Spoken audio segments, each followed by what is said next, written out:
কাল রাতে না পুরো ফোন দিয়েছি এই তোমার ফোন দিল তোমার সাথে ওকে আমাকে সাবধান করার জন্য আমাকে ছেড়ে না এই ভিডিও তো আছে বেশি নেই, এটা 1 মিনিট পেলেই হবে, আর 20 সেকেন্ড বাকি। এই মৌসুম ভাই কি অবস্থা? একটা আইফোন নেওয়ার পরে ও প্রচুর ভিডিও বেরোলো। কি ভিডিও? গাড়ি চালানো।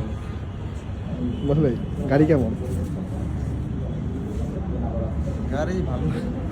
উনি জানে কি ফাঁস করে দেয়, আল্লাহ জানে মাইক দেওয়া।